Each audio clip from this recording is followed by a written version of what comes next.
Yeah, so far so good for the festive fixtures. A win at home and a point on the road has pulled Pompey out of the danger zone. Could John Messino's men deliver a late Christmas gift to the Fratton faithful as Boxing Day football returns to PO4 for the first time since 2019? Coming up, it's a double Aussie helping as Thomas Waddingham and Jacob Farrell join us live on the balcony. Your chance to collect something special in our latest competition. Find out what happened when we sent Swanee and Langy to the toy shop.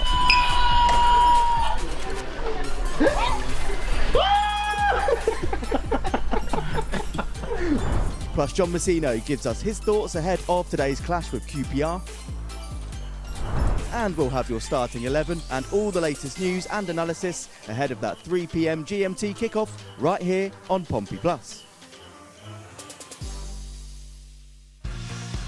Hello, good afternoon and welcome to Fratton Park. Happy Boxing Day. My name is George Wedlake. So as the festive fixtures continue, can Pompey pull another present out the bag this afternoon? Just a heads up though, if you're watching this on social media, your coverage ends in 45 minutes. So if you want to stick around to watch or listen to the game with us today, coverage availability as always depends on your region. Head over to the Pompey website and pick yourself up a match pass. And alongside me for this one, who needs a two Ronnie's Christmas special when you can have the two pools on the telly instead? Hards and Robbo, how are we doing? Happy Boxing Day. Merry to you, George. So Hards, going back to last week then, a well-earned point on the road. It was a game that went both ways at times. Yeah, I mean, look, the goal, you don't get much better than that.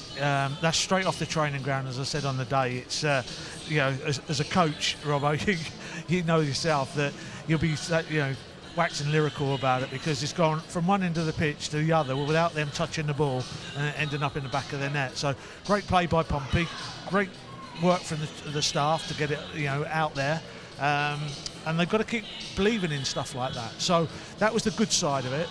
Not the bad side, but the winning side, as I always say, was what they did without the ball. The tracking of runners, the getting the tackles in, the blocks in and around the box, getting the first contacts in the 18-yard box, and making it horrible for Derby. It wasn't a pretty game. It wasn't one that the purists would have loved to watch. But from a Pompey point of view, the way that they played was how they're going to have to play for the rest of the season away from home. They've got to play like that. Yeah, Pompey having to do quite a bit of defending, and they, by the looks of things, in the second half came out a better side. Yeah, that's right. They had to dig in. I think probably looking back to that Swansea game, wasn't it? We were disappointed with that, where we felt that they hadn't really offered a lot of a threat, but still managed to lose the game as well. And I think John was saying he was really pleased with the performance, and especially on the road, a point backing up on the Blackburn victory as well. Going to this Christmas period now with 2 home games, it's really good for them. I think it stands them in really good stead to attack this Christmas period.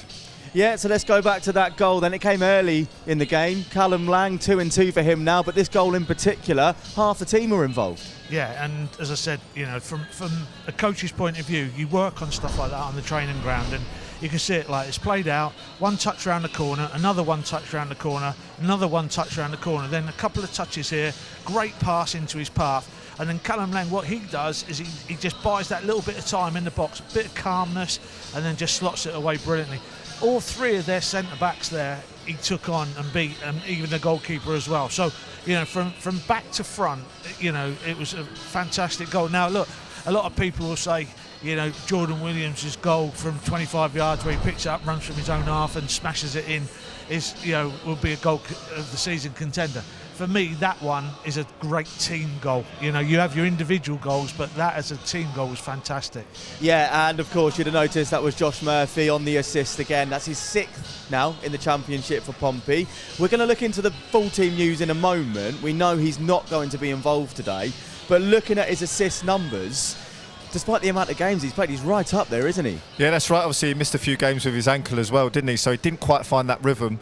But it's been really impressive. I think for the last 18 months, we sort of waxed lyrical up here about Josh Murphy and what he's done for Portsmouth. And as you can see, I think everyone knows his performances have been really good, but the numbers also back it up. And the real key difference there, he's right up there with the assists, obviously. But what he comes out on highest is the assist number per number of performances is 0.42, which is the highest. And he's only played 14 games, already got 6 assists. And that Murphy-Lang partnership in particular, seems to be working really well in terms of stretching teams on both sides. But Josh Murphy, I think it'll be a loss today. I'm sure it's a sensible decision to leave him out in terms of the hamstring. You don't want to risk making that worse, but they'll also be keen with numbers like that and the performances he puts in to get him back on that pitch as soon as realistically possible. Yeah, and considering there's a game on Monday as well, that may have came into the thinking there. But Hans, multiple set pieces for Pompey to defend against Derby, and we know that's been a bit of a sticking point for the side over the course of the season, but it seems to have improved massively over the past couple of weeks. Yeah, again, you do your work Monday to Friday and you hope it comes to fruition on a Saturday, and that you could see that there was problems. The set plays weren't right, people weren't doing their jobs. I pointed out a couple of times certain things where there was 3 in marking and there was 4 there, the opponents, and then there was 4v4. So someone was always not doing their job. Now, that is something that set piece coach or manager or coach, whoever it is, lives and dies by. And you've got to make sure on a Friday everyone understands their roles and responsibilities, and they weren't. But hopefully, I'm sure they put a bit of a montage of set plays together and gone, look lads, this is why this one hasn't worked, this is why that one hasn't worked, this is why that one hasn't worked. And then all of a sudden the players will go, oh, hopefully the penny drops, and you go like, right, now we've got to start doing this, and this is your job, this is what you've got to do, this is your job, this is what you've got to do. So it's a case of like making sure that everyone does their jobs. And as I say, you don't have to be the biggest. There's an adage at the moment that you have your bigger players as zonal markers, they're in zones rather than man marking, and you have your smaller players picking up the opponent's bigger players, not to contest them, only to block them.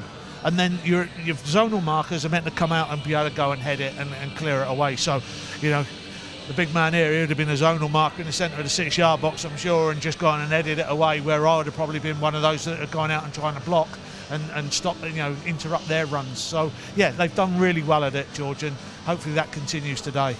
So let's have a look at the championship table and how things look so far then. A couple of games going on as we speak in the early kickoffs. Millwall looking to secure their place in the top 6 against third placed Ipswich, is currently 0-0 there.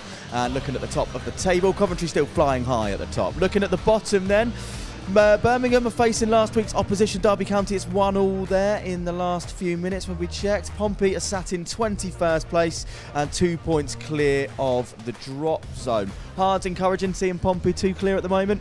Yeah, it is. You sort of look back to this time last year when we were definitely in the bottom 3 then. So it's an improvement from last year. But now, as we all know, last year we really hit some form after the Christmas period, and new signings came in and strengthened the team, and and that's going to be a tough job now. I think this window is more important, George, than it was last year. Yep. And of course we'll look ahead to that a bit later on, but we're going to look at the team news shortly as well. But one departure to mention for Pompey today. Zesh Rayman has accepted a new role in Saudi Arabia, and this is what he had to say upon his move. So after 3.5 years of Pompey, it's time for a new challenge. Thank you for the wonderful memories. I have thoroughly enjoyed working with everyone to help develop players regardless of age, stage or status. Nothing but fond memories of the fans and city. Play up Pompey. Robbo, he always seems to be so highly thought of around the club. Everyone you speak to, they've got nothing but nice things to say about Zesh Rayman, and he will be missed in the backroom staff. Yeah, he will be missed. He's been a big part of John's staff since they came in, hasn't he? And I've done a lot of work with the players on the training pitch, and as he alludes to there, it's been more the individual work. You look at sort of the 2 Johns, they take care of the team, the formation, the training mainly, whereas Zesh has obviously been working a lot more with the individuals, trying to improve the players. He spoke on a coaching course that I was on, and he spoke really well and spoke about his integrity and working with the players, and even, like I say, in his comment there about working with players no matter age or position, and I think he gave everyone that time and everyone that sort of quality and attention that they deserved, and I think that goes a long way. And sometimes those players around the squad can be just as important as the ones that are playing every week, because they're the ones that can determine the mood. And he's done a lot of work. You've seen the fruits of that on the pitch with a lot of improved performances. So I think Saudi Arabia's gain is going to be Portsmouth loss, and I'm sure everyone wishes him well. Yeah, and everyone at the club wishes Zesh all the best in his new role. But now let's have a look at his last game with the club. Last week's shared spoils in Derbyshire. Left-hand side, chance for a cross to come in. Elder up against Devlin. Again, Pompey want a free kick. They're not going to get one. And here they have it just outside the area with Kelly. Bobby Kelly, chance to shoot, and he's put it just wide. And it's behind bar deflection for a corner kick. Clark amongst them, scored against Pompey from a corner against Middlesbrough last season, into the near post and helped on and over the bar. And Pompey were distracted by the far post and did goal kick, which Portsmouth will take short, and Schmidt has it at his feet. He looks for Koznovsky, plays it out to the left for Williams, forward to Bishop, helped on, and Murphy could be away here, and Murphy is streaking forward, and he looks for Lang in the penalty area, touch from Lang, in on his left foot, still going Lang, goal!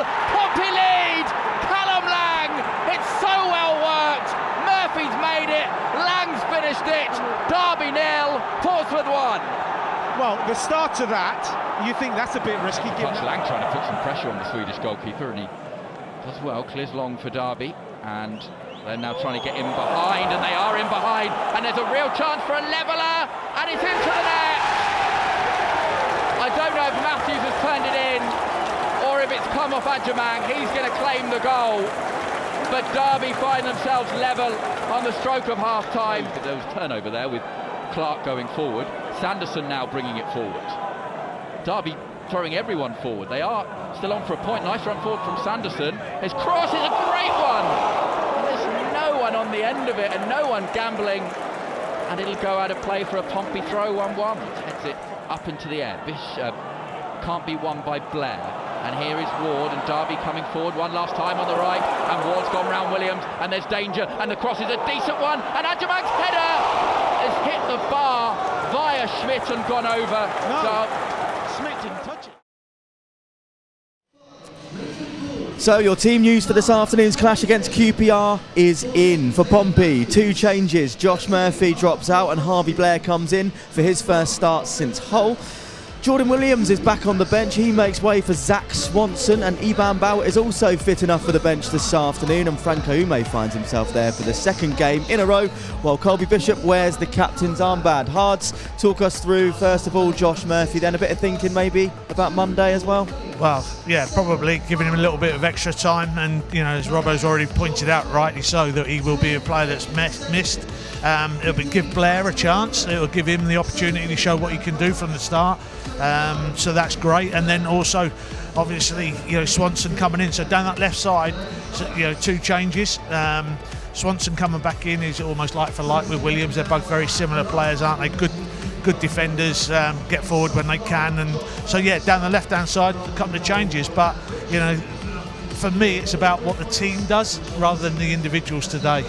Yeah, looking at the 2 centre-backs today, Regan Poole and Hayden Matthews start alongside each other again for the second game in a row. Bit of consistency at the back, always a good thing. Yeah, that's right. I think building that understanding, building a partnership, I think that's good for any teams, especially in the heart of your defence. Like I say, they deserve that opportunity from what Ards was saying about the game last week. The way they defended, the way they got stuck in, showed grit when they needed to as a team, and your driving force between that is normally your goalkeeper and your 2 centre-halves. So I'm sure John's looking for the same again, for them to defend really well and then give those attacking players the platform to go and win the game. And do you think that's a similar thinking to Andre Dezau and Mark Koznovsky playing alongside together again in the middle of the pack? Yeah, just getting a little bit of consistency. It was interesting last week. I thought that Colby Bishop had his best game. He's been left out for a game. He's come back, and what he did, Robbo, was like he actually started to fight the centre back who was winning his duels. Before he was coming out second best a lot of the time. So maybe that rest has done him a good. Maybe it's a bit of a kick up the backside. You never know which way it was explained to him. But for me, it was his best game. He was holding the ball up. He was linking play. And then also coming in at the back last week, Regan Poole did it ever so well, and his experience alongside Matthews will help him, throughout the game massively today. Yeah, let's talk about the 3 behind Bishop then. We expect Lang will be on the right today, Connor Chaplin is the 10 and Harvey Blair on the left-hand side. Those 2 in particular, Lang and Chaplin, they seem to have found their roles within the side now.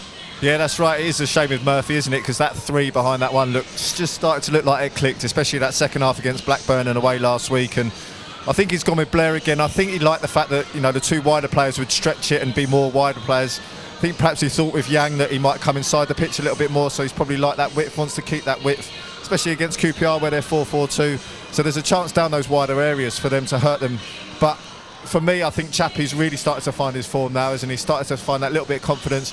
We're all desperate for him to get that goal, just to get things up and running. Boxing Day would be a great opportunity to do that. But like I say, just having Lang back in the team, his energy, his running, and I think he's one of those players as well that gives the players around him a lift. You know, as soon as you see him on the team sheet or back involved in training and playing, everyone else gets that little lift from it, and that's exactly what Portsmouth have needed over the last couple of games. Yeah, and 2 goals in 2 for Callum Lang. Now he's finding a real run of form there, isn't he? It'd be good to see him get a third today.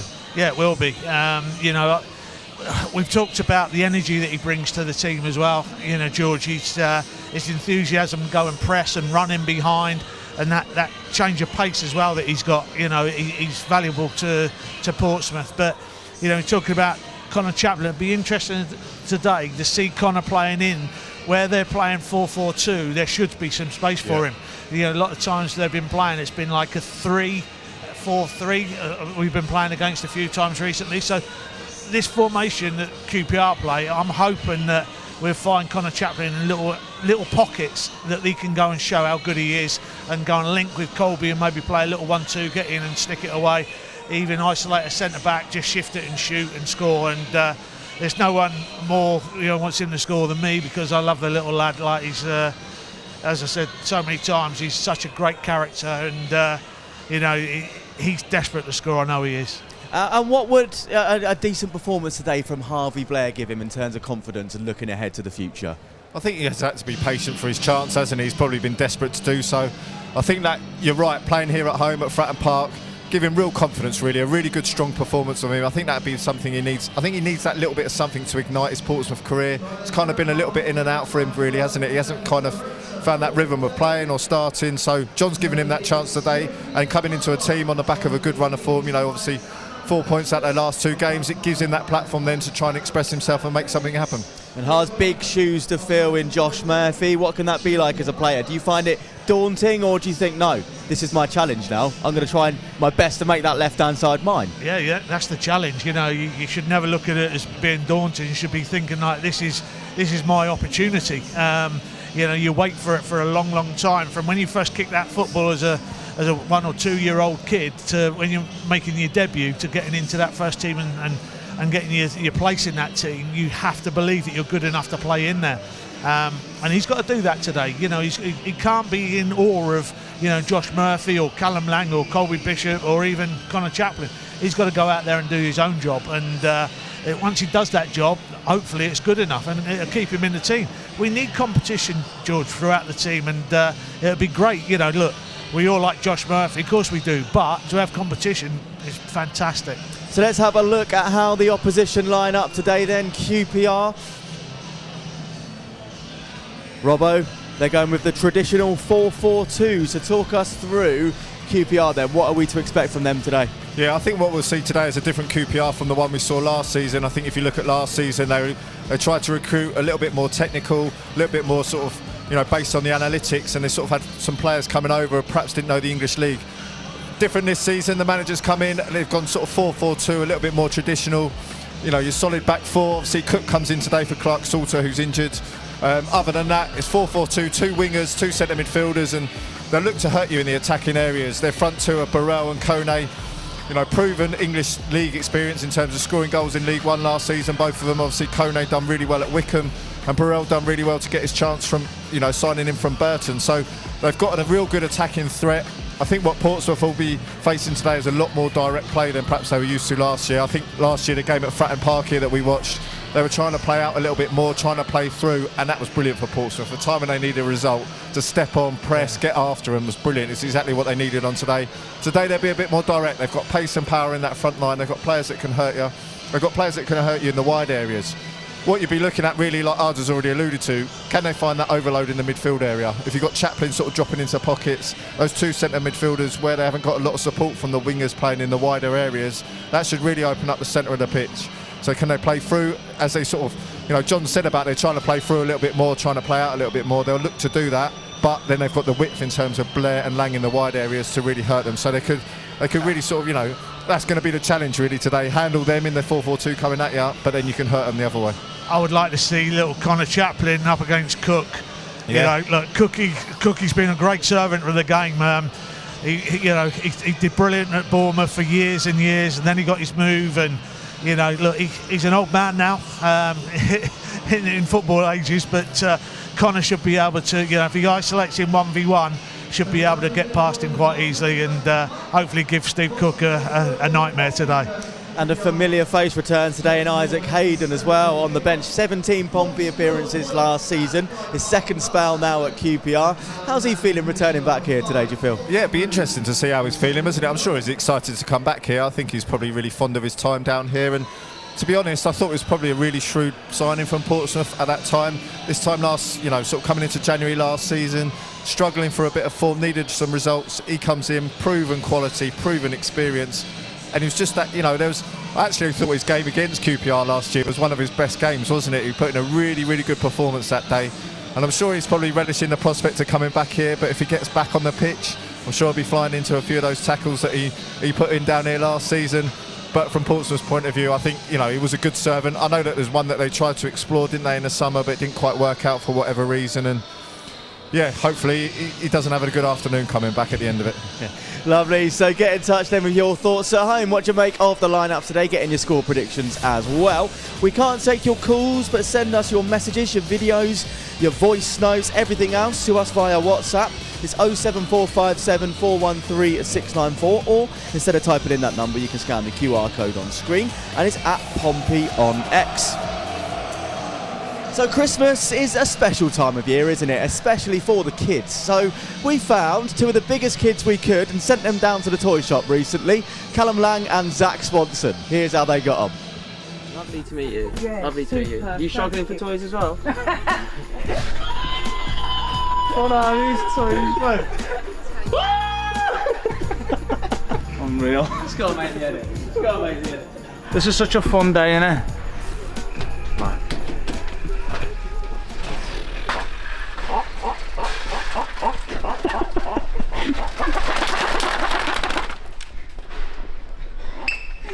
She's looked at you, that one. You gotta get it now. You gotta get it now. Which one's that? That is I don't know one Teletubby. Tinky Winky. I'll take your word for it. That little Hoover? Bing. Don't play with us, right? That was mad, guy.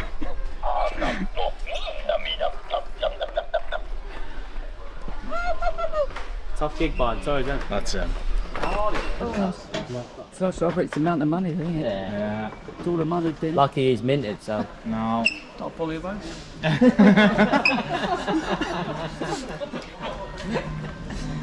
Unreal. Let's go, mate, the edit. Let's go, mate, the edit. They make noises.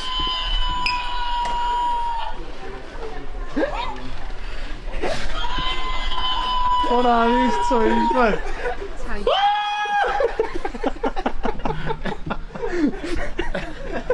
I'm getting carried away, And you, lovely to meet you. Yeah, lovely to meet you. super, You struggling for toys as well? I work here. Oh, you work I've here, just yeah? finished my shift. Oh, yeah, yeah. so. We're struggling. Are you really? Shouting over It's there. just someone stupid down there. Are they? Yeah. He's a bit childish, he is. You'll see him in a second, he's coming. Which one? Who is that?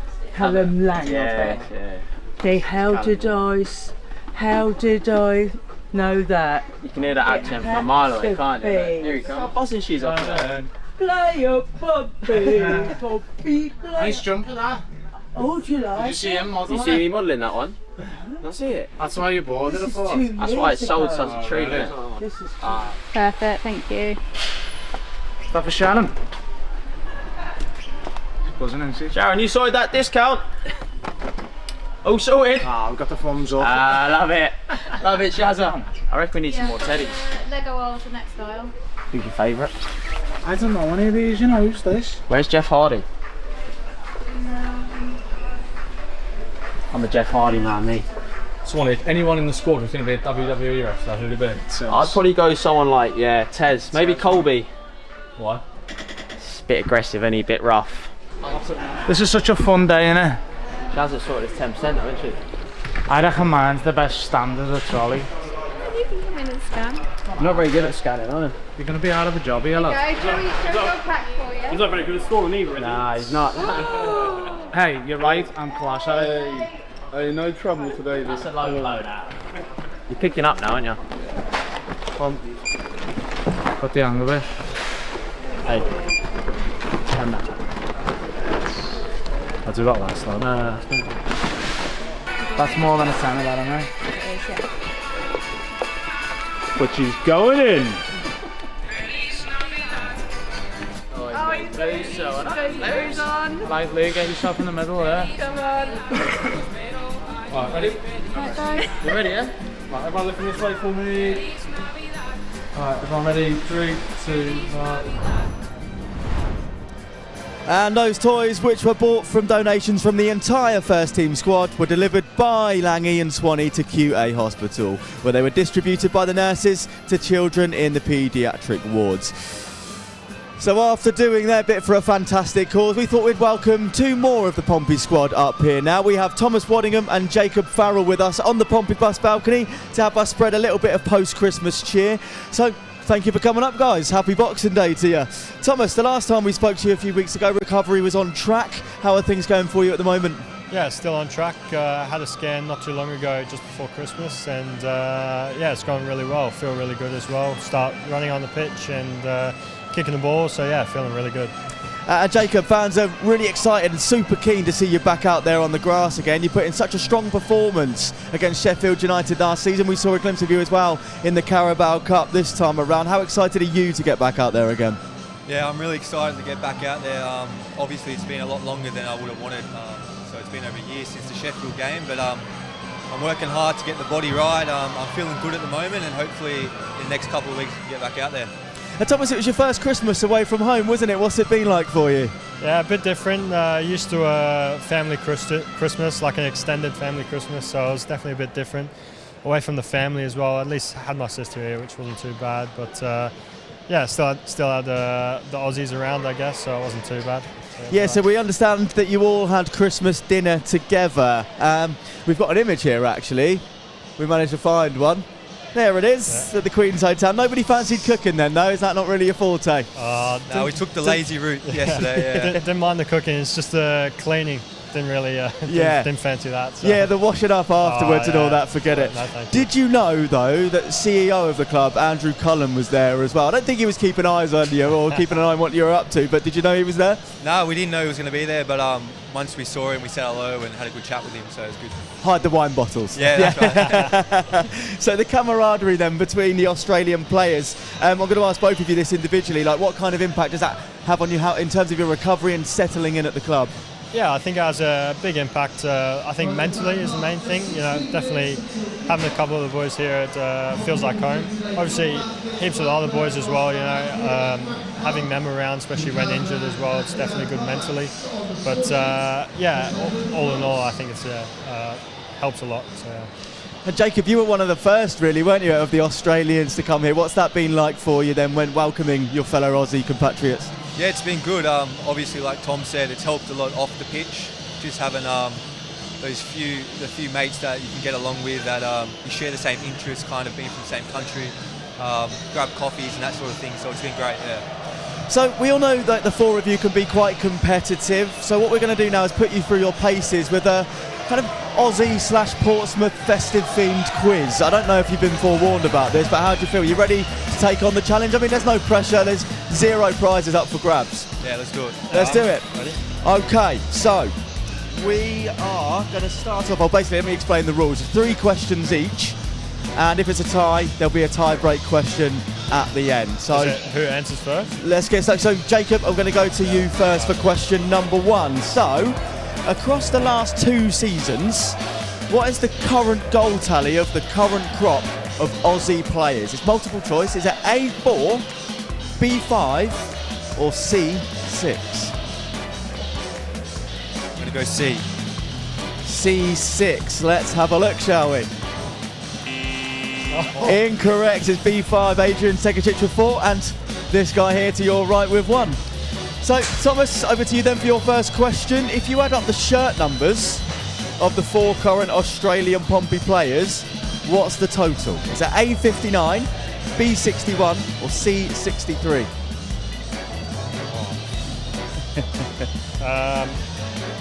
going to have to go 63. C63, let's have a look. Bang. You are correct. Thomas Waddingham takes the lead. So let's have a look at them then. 10, Adrian Segacic. Number 14, Hayden Matthews. Number 19, Jacob Barrell. And of course, number 20, Thomas Waddingham. Jacob, you need to pull one back here. Currently 1-0 down. Let's have your second question of the quiz. So Thomas made 40 appearances in total for Brisbane Roar.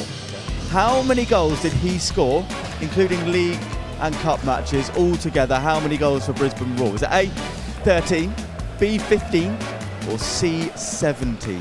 A, 13. Do you know the answer to this, by the way? You do. Let's have a look. B, 15. There we go. So it's still currently 1-0. You can pull 2 ahead here. So Jacob played in the 2023 A-League Men's Grand Final, setting up 2 penalties for Central Coast Mariners to win. What was the final scoreline that day? Was it A, 4-1, B, 5-1, or C, 6-1? Can't remember the game. I know it was a big score. I'm going to go with 6-1. Do you remember this one? Is he right? He's right. He's right with 6-1. Come on. 2-0 up here. I don't think we're going to get to this tiebreaker. It'll be a clean sweep. So Jacob, we're playing for pride now. How tall is the Spinnaker Tower? Sorry, you've been stitched up here royally. Is it A, 150, B, 170, or C, 190, all in metres? Have you been up there? No, I haven't. You've seen it though, right? I've seen it, yeah. I haven't seen the B yet, so I'm going to go B, 170. Let's have a look. B, 170. You are correct. A point on the board. So we've worked out that's 87 Hayden Matthews and 98 Adrian Segacic's tall. There you go. There we go. So, full house, do we think? Are you going to get one here? Yeah, let's go. Yeah, good. I like the confidence. You were born in Cairns, Queensland.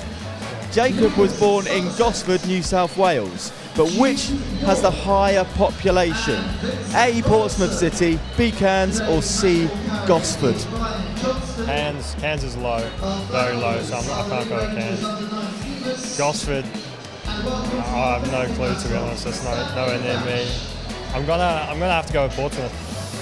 Let's have a look. A, Portsmouth is correct. 208,100. Cairns 169,312. And Gosford 169,053. Thomas, congratulations, a full house and 3 points on the board with the quiz. How are you feeling now? If you can put it into words. Oh, buzzing, mate.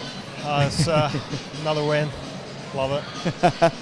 So we know we're both familiar with the Fratton Park atmosphere, but Boxing Day, it seems to be a little bit different. There's something else. So Jacob, how have you found the atmosphere around the place today? Yeah, it looks great. Obviously, everyone's happy. Everyone's got a smile on their face. Everyone had a good day yesterday, obviously, so a lot of good energy, and hopefully we can transfer that onto the pitch. So what are your thoughts then on today's opposition? QPR, obviously Pompey beat them twice last season, 2-1 each of those, but a different side this year round. Yeah, I think they're done a lot better this season, and definitely going to be a tough game, but I think hopefully, I think boys are definitely up for it, you know, feeling good, especially after Christmas, so yeah, I think we'll go on. Can I get a score prediction from you today? I'll go same as the score against Faz, 3-0. A 3-0, okay, let's do it. I'll go 3-0, just like the Ashes. Yeah. Go 3-0. Oh, okay, the Ashes. So we knew we'd get the Ashes in there at some point. Anyway, you'll be pleased to know that is it. You are free to go. Thank you so much, guys, for coming up, and all the best with recovery, and looking forward to seeing you back out there. Do you want to come back up next year for another quiz? Yeah, sounds sure, good. They're both I'll up for it. Lovely stuff. So you've just seen Thomas triumph in our quiz. Now it's your chance to win something, but you'll be pleased to know you don't answer any questions for this one. It's pretty simple. So to be in with a chance of winning one sticker book and 3 packets of stickers, all you have to do is scan the QR code and complete the short form. One thing to remember though, winning entries must be collected from Pompey's Gunwharf Keys store. Entries close on the 1st of January 2026, and you must be 18 or over to enter, and by entering you agree to Portsmouth FC contacting you via email. Good luck. So somebody today then who'll be looking to pick up 3 points and having a nice little Christmas gift is head coach John Messino. We spoke to him earlier on this week and started off by asking how he felt about having 4 games in 10 days. Yeah, I think exciting opportunity to play that many games. Obviously 12 points on offer, a couple of big home games coming up first and foremost, and yeah, we have to manage the whole period in terms of the squad, in terms of the physicality, but first and foremost just got to go, I think, hell for leather on Boxing Day to try and win that game and see where we're off the back of that. So that's the most important thing. We're not looking ahead at the 3 games after that, just thinking about the game on Friday. There's I suppose, a bit of momentum we can take from 2 positive performances and 2 positive results, but that's all it is. Ultimately, it's going to be defined by how we start the game of the weekend and on Friday, and that's going to be the most important thing, just to gauge the level of performance. Then, by the time we set foot on the pitch, Derby and Blackburn are pretty irrelevant. We have to make sure we perform against QPR. Ahead of Friday, QPR, they're on a great run of form. They got a great result at the weekend against Leicester. What are you expecting from them? Yeah, like you said, really good result against one of the form sides as well in Leicester, who've had picked up some really good results recently. But QPR were 4-0 up at half time against them, so they'll be coming into the game full of confidence, and they've got a very, very good squad, and they've been in a really good vein of form as well. So I think it's going to be a really challenging game, but pretty much every single game at this level is. So there's just different sorts of challenges we have to face, but a very good side. Must be nice to have a home game to look forward to on Boxing Day. It is, yeah. It is. The last couple that we've had here, we've been away from home, travelled on Christmas Day, but yeah, a bit of a different feel, I think, this year. So very much looking forward to it. Away from the matches, Nico signed a new deal at the back end of last week. How pleased are you to get that one over the line? Yeah, thrilled. Nico's been a massive part of everything we've done at this football club over the past sort of 14 to 16 months since he's been in the building. Excellent performer, really good person to have around the building, brilliant character, and yeah, to be honest, is fully deserving of the new contract and everything that he's done for us. I think he's more than worth his money. Just finally, our last chat ahead of Christmas. What are your plans for the big day and ahead of a big game at Fratton Park on Boxing Day? Yeah, well, we've got plenty of preparation between now and then, so we still have the match prep. And then I guess as normal a Christmas Day as possible with the kids running around and causing havoc. But yeah, always really with the priority being the game on Friday. So we've made a double substitution again on the balcony. Paul Hardiman and Paul Robinson are back out with me in the freezing cold. So, by the way, did you 2 get any of those questions right, by the way? Don't lie. I got one. What was that one? Can't remember. No, yeah, because he's not. Portsmouth. Oh, the capacity. Yeah. Robbo, how'd you get on? Yeah, I think I got the first one right, didn't we? Yeah, we had a little 1-1 draw in there. Very diplomatic. So back to today's matters then in terms of the football. Hards, couple of changes from last week, a similar team, no Josh Murphy, we know that's going to be a big miss there. Conor Shaughnessy's return is still scheduled for the next game on the 29th against Charlton. The transfer window's coming up in just 6 days' time. John Messino, in terms of finding like a consistent starting 11, where do you think he is at the moment? It's been hard for him, hasn't it? With so many injuries again and lack of form, mixed results. So yeah, it's been difficult for John, and he'll be looking, in the new year to be getting a lot more consistency in his squad selection. And I don't just mean like the 11 stars, I mean on the bench as well. It's nice to see Boat back on there. Last week we didn't have a centre back on there, so for me it's about the 11 starters, but also, as they're called these days, not substitutes, rather finishers, isn't it? It's game changes, finishers, just to make them feel good. Look, you're not in the team, you should be in the team. Get on there. That's how the old days would play it. But look, I think that John's had a difficult task for the first part of the season, but let's hope for a little bit more consistency. So Robbo, here's how the 2 teams stack up then, Pompey versus QPR today. Talk us through QPR's strengths, and I understand you found a good stat for Pompey in terms of QPR's Boxing Day performances that we weren't 100% sure whether we were going to bring up today, but we are. Yeah, let's hope so. I think we didn't want to tempt fate on that one, did we? But if you look at it, I think if you look at QPR's seasons as a whole, they've been very streaky. Started off quite slow, then won the next 4 out of 6 and then drew the other 2, then went on a losing streak again, and then coming into this spell they've been on a good run of wins, but they've been reasonably strong. They've obviously a lot more points than Portsmouth, putting themselves on the cusp of the playoff in 7th position. I think the goals scored is obviously a big area there, 32 goals scored compared to Portsmouth. It's a big area, and I think you can see with the way they line up with the wingers and the 2 centre forwards, that's the way they go to play, probably a lot like we used to play in the 4-4-2, more traditional way of playing a little bit, whereas teams now like to block up the midfield a little bit more. Right, so in terms of that Boxing Day stat, I'm going there, but apparently they haven't scored a goal on Boxing Day since 2018, and the last time they won a Boxing Day game away from home was back in 1967. So he went there. Oh, I went there. It's something I heard, so I can't. It's something I heard, so I can't take the credit for it. However, I heard it. I thought, well, it'd be quite interesting. And listen, for a Boxing Day game, with 4 games in 10 days, like you say, it's one there. I'm sure John's been drilling into them all week. Let's start off this period of little run of games with a really good performance, really good result, and build on what they've built up over the last couple of weeks. Yeah, but you can't beat a bit of Boxing Day football, can you? Especially at Fratton Park. It's the first one here since 2019. There's a bit of an atmosphere around the place. Yeah, absolutely. I love playing in it as players. I love being out there. You know, everyone wants the festivities. Everyone's in a good spirit, good mood. They've all got a new scarf or a new football shirt or something going on. But like I say, everyone's had a really good day yesterday, but today they want to get out of the house, come and cheer along at the football and see a good performance. And like I say, as a player, it's brilliant to get out there, have a good run around, put in a decent performance and hopefully go home happy, and then you can celebrate your own Christmas this afternoon. So we're going to take a short pause then as the players emerge from the tunnel and onto the Fratton Park pitch for Boxing Day. Let's soak up the atmosphere.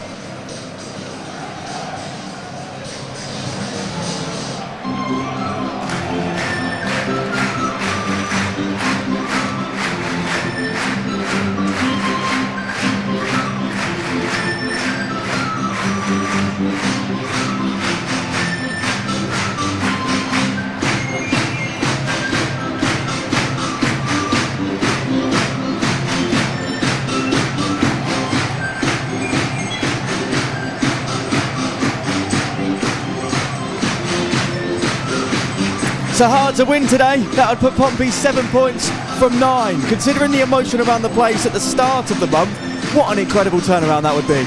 Yeah, it'd be brilliant, and you know, it's something that you always want to do. You want to win games at any time, but at Christmas, I don't know, they just seem different, doesn't it, when you won? You know, you'd go home, you go back to your families, and your family are there, you know, backing you, and it was always a nice feeling walking through that front door, thinking like, yeah, 3 points in the bag. So I know a few of these will be wanting to do that today. So let's have a look at your messages in. You've been sending us, Paul, Merry Christmas to all from a sunny Cyprus. The boys are getting better. Murph will be a big miss, hoping for 3 points, but we'll take a point. Play up Pompey. And Sampo watching from Vietnam, 3 points for Pompey this Christmas. So we've already had 2-3-0 predictions up here on the balcony today. What's the score prediction for today, Hards? Well, Robbo's saying that they score a lot of goals, so I'm going to go 2-1. I don't know why you asked me, George. I always get it wrong, but I'm going 2-1 Pompey. Because they pay you. Robbo. I'm going to go 2-0. That's what I'm going to go for. I think it'll be a clean sheet. And really, everyone going home happy this afternoon. Excellent stuff. So that's it from us. We'll be back at half-time. Head over to Pompey Plus to watch or listen to the game, depending on your region. And it's Portsmouth versus QPR at Fratton Park coming next.